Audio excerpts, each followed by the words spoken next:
I always tell them that they ask for help, find out, really document, think about internally, what do you need? What are you trying to accomplish? And like think about 3 to 5 years out and come up with a plan, almost a project plan internally. Find out, get the stakeholders. What is it that you need? Who does it impact? What is the budget? And if you don't know what the budget is, think about who all is going to benefit from this change or be impacted by it. Welcome to the HR Huddle podcast, presented by Sapient Insights Group, the ultimate resource for all things HR. It's time to get in the huddle.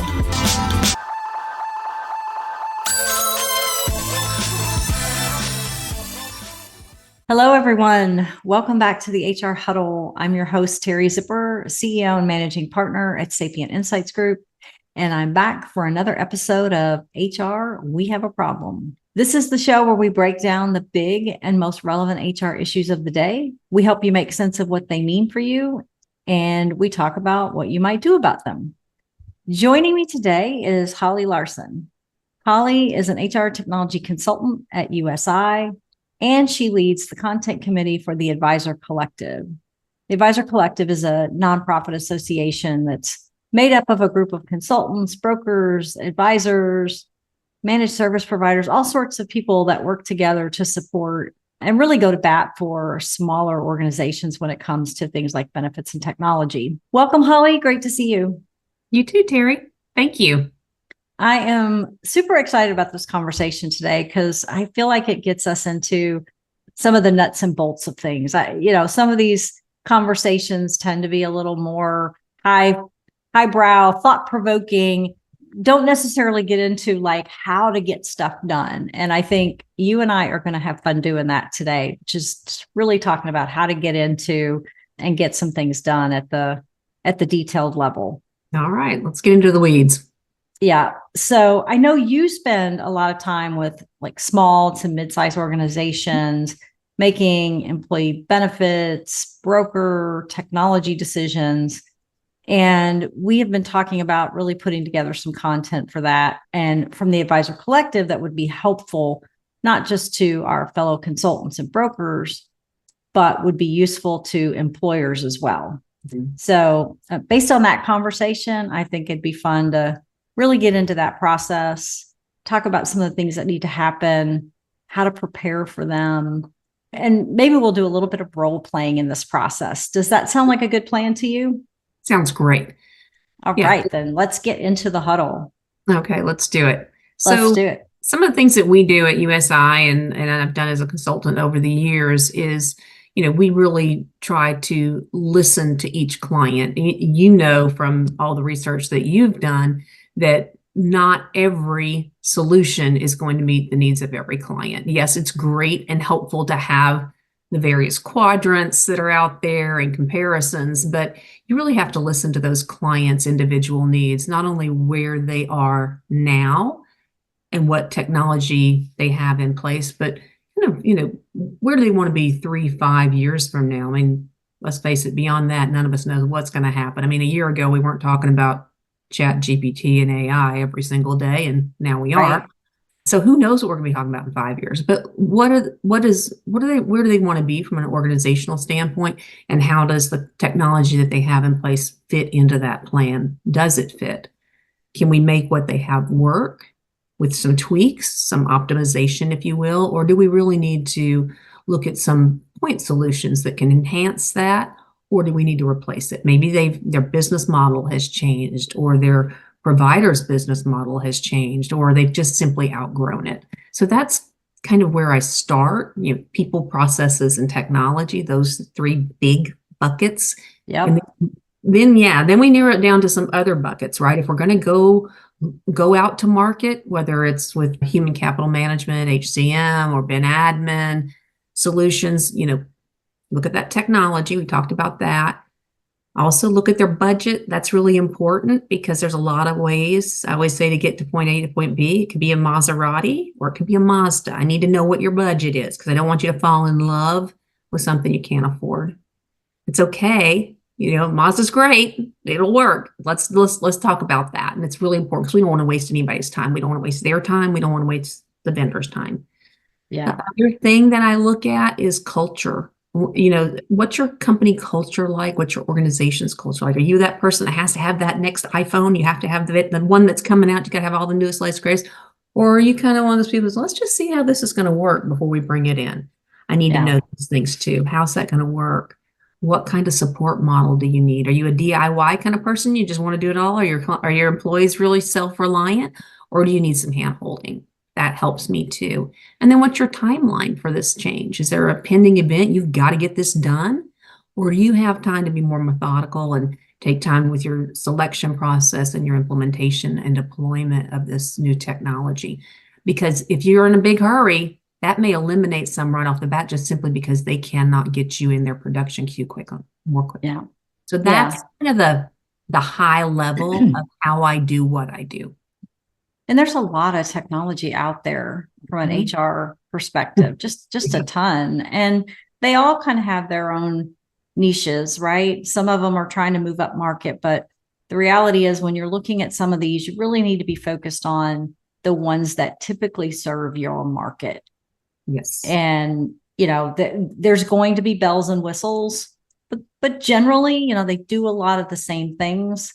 There's so many pieces and parts people are using these days. I mean, the number of technologies that people are using just for HR has gone up exponentially in the last 5 years. Yes. For small companies. Yes. Really small companies. Yes. So it's amazing. I thought it might be fun to just kind of do an example, right? Let's like walk through I'm going to pretend to be a small business. I am a small business, but I'm not as big as the one I'm going to describe. So I'm going to talk about a small business and kind of, what I've heard from people or what I've seen happen in some of these businesses, and sort of take me through how you would kind of approach some of the questions, some of the next steps for this person. Okay. So I'm a small business. I have about 250 employees. They just hired me to be the chief people officer, if you will. So they're starting to put, HR people in place and do some more things, but we're growing really fast. Like we expect to be 700 employees in the next 2 to 3 years. So we're going to double a couple of times. We have mix of organizations providing us stuff like payroll, benefits, insurance. We have staff across the country. We're onboarding people just so quickly, probably 20 to 30 people a month. I mean, it's crazy. And we have very little technology at this point. And, even some of the things that we have, like the payrolls outsourced, right? So, we're looking to start bringing some of this stuff in-house and trying to figure out how we really build out our HR functions. So as we grow, we can deliver more of this work. So as my broker, I'm looking for help because I just don't even know where to begin. Right. So this is one of the great things that kind of aside is why I love being part of the advisor collective, Teri, that you mentioned, is because we do get to see a lot of the vendors, and we do this also at USI. So we spend time getting to know the vendors that serve this market that you're talking about. So before I jump in as your consultant today, I just want to say that is a big responsibility. And you mentioned earlier, there's so many human resource in human capital management providers, benefits administration providers, payroll providers that do the pieces of what you're talking about. One of the things that a consultant like an HR technology consultant like myself would bring to the table is our job is to know those vendors. That is our day job, right? You, as this new CPO for this company, that is not your day job. Your day job is to help the people in your organization be the best that they can be for that company. So, back to answering you as the person who came forward with your new broker, right? Your new USI broker would bring me into the loop to answer these questions for you. And I would be like, hey, Teri, wow, you've got some big plans ahead of you. You're going from a relatively small employer. And once you get past that 100 people into that 250 range, and now you're talking 750, That's a unique place in the market, which we serve very well at USI. And you start looking at some new vendors. You're seeing that. You're feeling those growing pains now. The vendors that serve that under 100, the 100 up to 200 market are very different than those that start serving the 250, 500, 750. So you're really looking at some great opportunities with some of those technology vendors, and you are going to have some choices that you didn't necessarily have before. Some of those can grow with you for quite a while. They can be with you at the 250, 750 and beyond. Some of them are not quite as able to scale. So I would love to understand more about some of the things that you do that you're interested in from a technology standpoint. What vendors have you worked with in the past? What was your experience, good, bad, or ugly? Yeah, so they've mostly been good, but they've been pretty small organizations growing up. I think one of the immediate needs that we have is going to be in the recruiting, because we also need some onboarding technology because we're bringing so many people on board so quickly.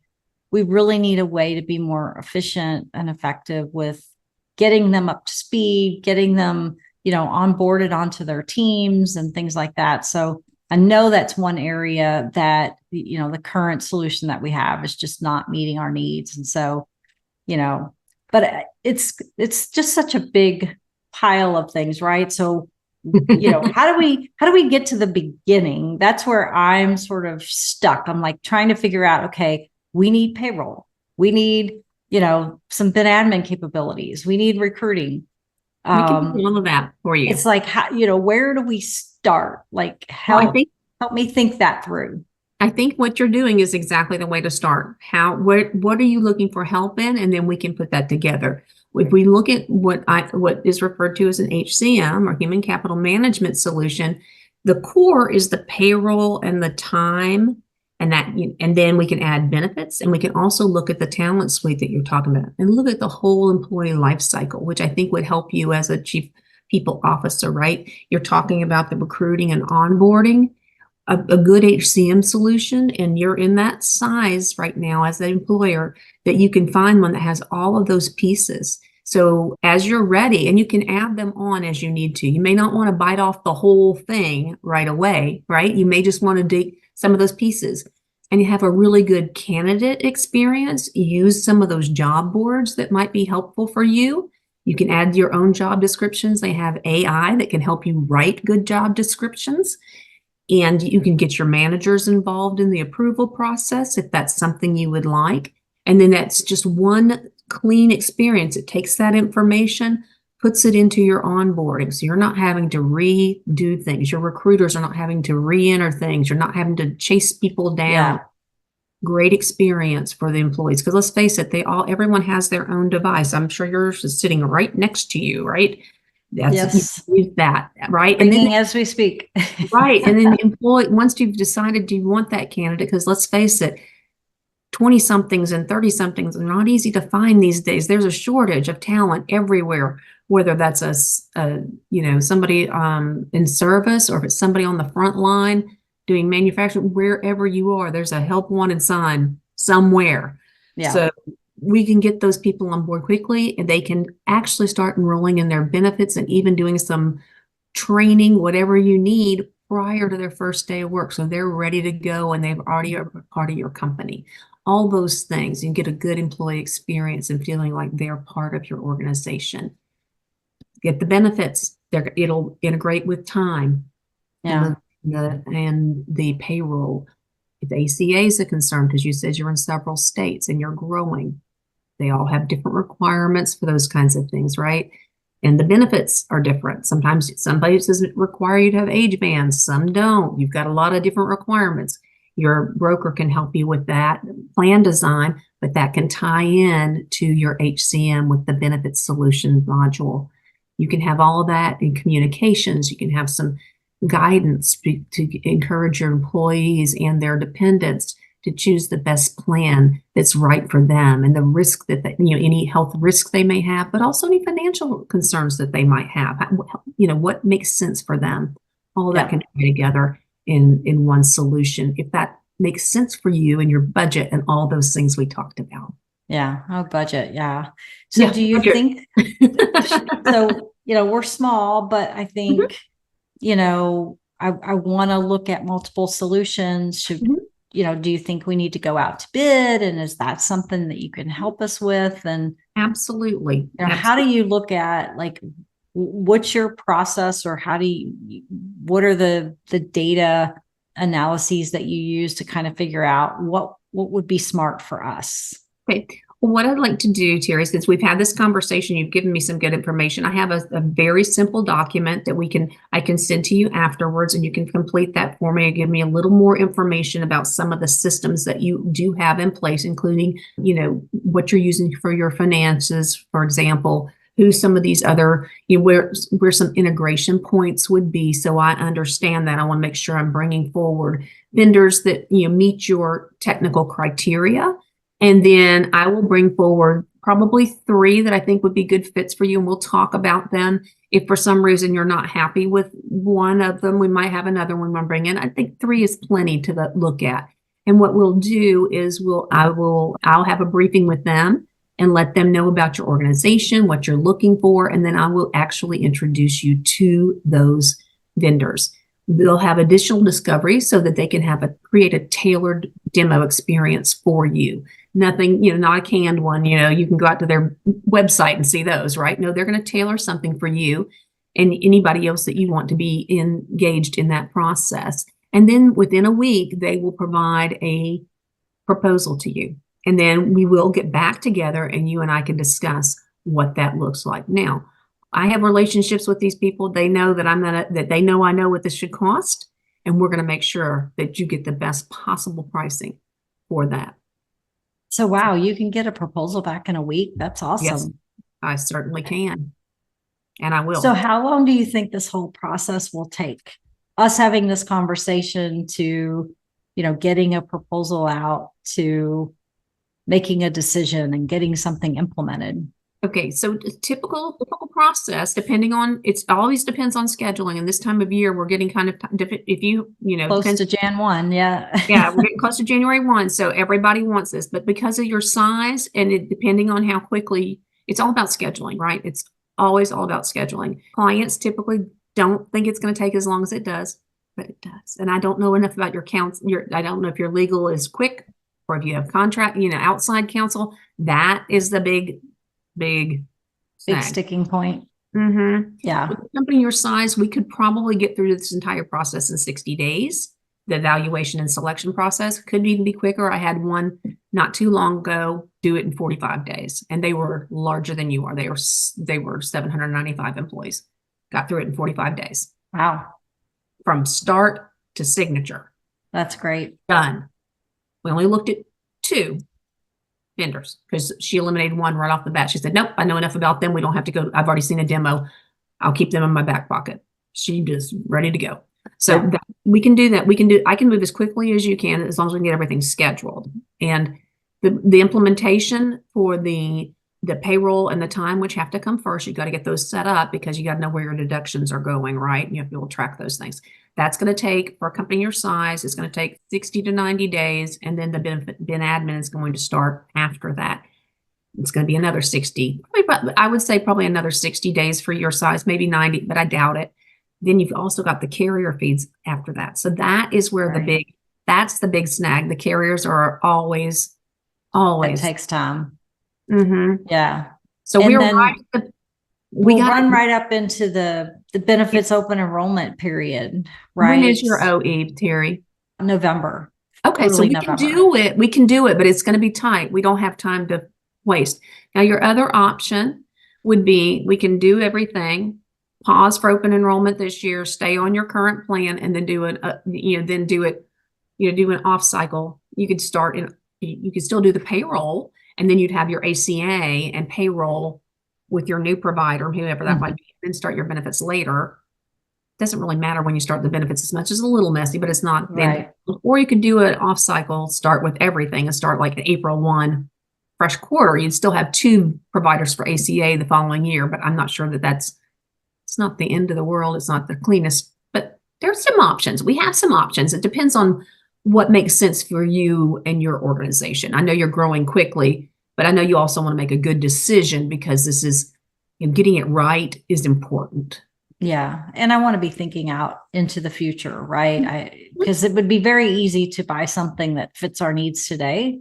Yes. And 3 years from now, we're blowing it up and having to go out and find another solution. So, yeah, I'm not going to let that happen to you because I'm not doing my job. I will not let that happen to you. Yeah. So, assuming that we, now if you go from, if 3 years you're at 1,500 versus 750, might have a different conversation. We might be having a different conversation, but knowing we can't, we're not controlling everything, right? But if the information that we have is good information to the best of our knowledge, then I'll keep you on track. I promise. That's good. I can't wait to have a new system. That was fun. I love that you guys have a forum. That's really, because to me, there's just, as in the small business world, you don't have the same processes in place that bigger organizations have. Like, and I feel like people ask questions that just make no sense for some of these size organizations, because they're just used to working with bigger companies. So I love that. I think, let me ask this question not as a company, but just as me. What other services as the broker for these organizations that do you guys provide? Because this is a huge one. I mean, I think helping them find technology is significant. I mean, that's huge. That's a lot of work. And, knowing the market, because I think that's one of the things you guys do. And I know you guys use our research and, who the vendors are, what space they play in. We've worked with them in the past, how to negotiate with them, which I think is just huge. I'm not sure a lot of people think about, I should talk to my broker. They could help me. Right. So I think that's one thing I'd say to people. If you're not talking to your broker about helping you grow your business, you should be, because I do think that that's an area of expansion for people that they don't necessarily are always thinking about. Yeah. So most of the brokers, have a technology, HR tech, they have HR technology consultants, right? They can help. Not all of them, but most of them do. And there are HR technology, within the Advisors Collective, we have a number of HR technology consultants. So some of them are independent, but they're very, very good. And they do some things that we at USI don't do. And I refer them to some of the other folks that we work with.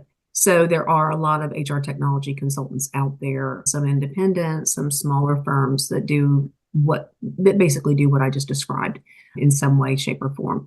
With USI, the brokers, they are the ones that do the plan design and come up with the best plan options, and including voluntary benefits and those type, not medical, and then the voluntary as well. And then we work together. I'm a big, big believer in having, the right benefits and having employees understand what those benefits are, and the technology that I recommend will support that. And that's where the communication comes in and all of those things that I was talking about. I'm very passionate about that because most people spend, more time picking out their next television or, they're an air fryer than they do understanding what benefits they have. People think, the most expensive plan must be the best plan. And if I can afford it, that's what I should get for my family. Well, maybe that's the best plan for you. Maybe it's not. Maybe not. So it's important. And, most Americans are either way overinsured or way underinsured. Most of them are not getting the right thing. So it's a huge issue. And I think this can be very helpful. Some of the things that we do in addition to those evaluations is we provide, we don't like to do it, but we have vendor escalations, service escalations. And that gets back to what I said originally was the people, processes, and technology. Those are the three big things. And at any given time, well, they all change over time, and that change can happen. Who knows when? All people change, right? And then there's a lot of turnover in this space and in every space right now. So maybe someone on your staff changed. You're like in our role play, you are a new chief people officer. Okay, great. Who was there before you? Who made those decisions before you? Why'd they make those decisions? Well, all that could have changed, right? Or your favorite go-to person at your vendor has been promoted or left the organization, is out on family leave, whatever. You don't know who to go to. those people change. Or maybe, you've got somebody new that's taken over another role and they just don't communicate well, or they're just not clicking, those kind of things. Or guess what? You made an upgrade somewhere in your system, or they made an upgrade. Guess what? Technology changes, or a business process change. Now suddenly things are not working the way they used to. Yeah. We'll come in and kind of help get you to the right people and make sure everybody's on the same page again, and that we're all talking the same language, because HR tech language, and human resource language, they're not all the same. We all think we're speaking English, but we're not. Different flavors of it. So, and there's a lot of nuances too when you get in there and start licensing technology, not the least of which is, for most of these vendors, you start paying on the day you sign the contract. Some of them you do. Even though you may not be using the software for 3 to 6 months down the road when you actually get it implemented. So, there's things that I think you guys could help too with that.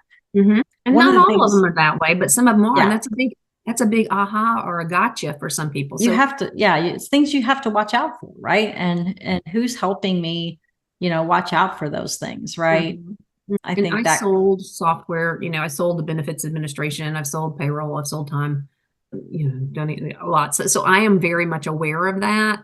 And I help. That's one of the things. Not all consultants do this, but I always offer, if they'd like me to review the contract prior to signature, not from a legal perspective, but just simply from a business perspective, to see, is this industry standard? Is there anything here that they should question or push back on, or be sure that their legal or their accountant looks at, because it just reads funny to me. Yeah. Those are a couple of the big things that jump to mind. Are one is, when does my monthly subscription start? And the other one is, how does my subscription go up as my company grows? Like, what does that look like? And, how often am I going to see increases if we're growing? And that kind of thing. Yeah. Typically there's the PEPM is how you're charged. So that part you can kind of budget for, because but a lot of times there's tiered pricing. And so theoretically, your PEPM goes down as your headcount increases. A lot of times you get price breaks. So, like in our situation, sometimes there's a break at 500 or 1,000. So as you grow, you actually get a price decrease PEPM. Yes, you're growing, so you're paying more overall, but you're paying it at a lower price. Yeah.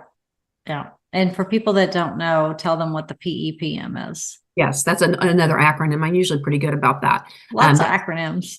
Oh, so many. Per employee per month. And that's, and all the vendors price things differently, which is one of the reasons I get back together with my clients after they've gotten all the proposals, to make sure they understand what everything means, because sometimes they don't. I don't do a full-blown pricing analysis for them, because I feel like it's really important. We don't have the bandwidth, number one, but I feel it's important for them to go through that exercise and understand what they're looking at. Because if I just hand it to them, it's like, here you go. Like, okay, great.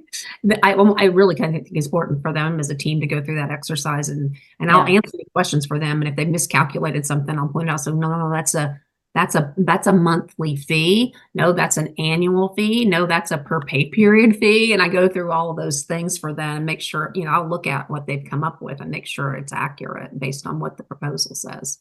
Yeah. And then there's the implementation fees, which is all the configuration and setup. And obviously that really depends on how complex you are and how much process you already have in place. My suggestion, and I don't know what your thoughts are on this, to the extent that you have processes, get them documented. Oh, yeah. Because you don't want to have a situation where you're just using the tool off the shelf and then find that you can't do the things you need to do. They told you could do them in the demo, but since we didn't implement it that way, now you can't do it. So now you got to do some re-implementation, spend some more money, know what you need, like know the kinds of things that you really need it to do. And that's part of the discovery process. Yeah. With them, is making sure. And that's one of the reasons I do my discovery process, but then I have them do an additional, wow, that was hard, an additional discovery with the vendor, so that those things can be clarified. That's great. Yeah. The other thing that I like about what we've done in the advisor collective is the way that this community sort of bands together Mhm. and goes to bat for a lot of these small businesses, because things change in the market. As you were saying, things are constantly changing. Every vendor does something a little different. I remember last year, and I won't mention any names, but we had a vendor that was suddenly, raising prices Oh, yeah. and caught people off guard. And, Mhm. a lot of people in the advisor collective had clients who were on that solution, and they sort of went to bat and said, hey, we need some help here. Our customers need help here. How are we going to fix this? And I think that's one of the things that I love about the broker community is just the work that they do for their clients. I agree. Yeah. We did sort of band together and say, no. Yeah. Sorry, this is not going to happen. Slow your roll on this one. We understand, but no. Yeah. So, what is one thing that you would leave the audience with today that if they're a small business and they're looking for, getting started with some new technology, what would you suggest they do as a first step? Well, I always tell them that they ask for help, find out, really document, think about internally, what do you need? What are you trying to accomplish? And like, think about 3 to 5 years out and come up with a plan, almost a project plan internally. Find out, get the stakeholders. What is it that you need? Who does it impact? What is the budget? And if you don't know what the budget is, think about who all is going to benefit from this change or be impacted by it.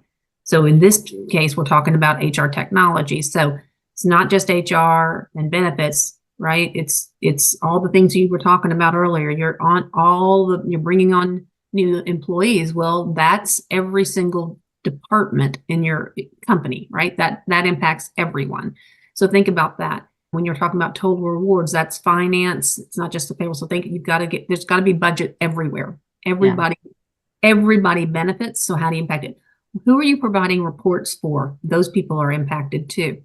You're talking about information technology. So, okay, if you have to go to IT, people go to IT for stuff, this technology may relieve some of that burden. So maybe some budget can come from there. So think about all the people that are going to benefit from this change and get some champions and get some stakeholders and find out what they need too. So you can wrap all this in it and get that started. You need to have some internal champions to get this going. And you want to have some engagement and some early, because so people you're going to have to do some, and don't think of go live as the end. That's the beginning.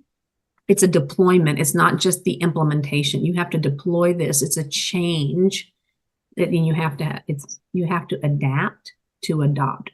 Everybody has to, it's going to have to be a change through your organization. So those are the things that I would think about this as a long term. So you were talking about the timelines. That's that part of it. It's an ongoing thing. I mean, it takes nurture just like anything else. And ultimately you're going to reach a size that you're going to need somebody focused just on the technology, right? So lots of things to think about as you evolve and grow your organization. And I would just say, just ask your colleagues. Ask your colleagues at other organizations what they do, how they got started. Ask vendors you've worked with in the past if they're happy to help, but don't know that they have a lens, right? And they have a quota, of course. Most of them have, they have friends like us. They know us, right? I know lots of people at lots of different vendors and have worked with them and trained them probably over the years. But I've worked with a lot of people. And ask your broker or ask people that are brokers. Maybe they're not, maybe you don't have one depending on the size of your organization. But ask for help, because this is as Teri said, a very caring industry, and people will help you find what you need. Don't go it alone. They'll know someone. Don't go it alone. Awesome.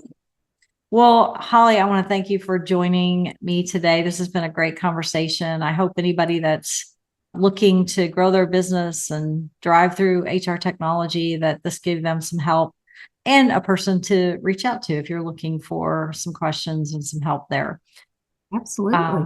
I want to thank our producers, the Brand Method Media Group. I want to thank our marketing team, and I want to thank you for tuning in. That's all the time we have this week for this episode of HR We Have a Problem. If you enjoyed this episode, you can subscribe to it on your favorite podcast app and leave us a review or send us a list of things you'd like to hear more about. We'd love to try to get those topics on to the show. We will be back in 2 weeks with another episode of HR We Have a Problem. Thanks, everybody. Thank you, Teri.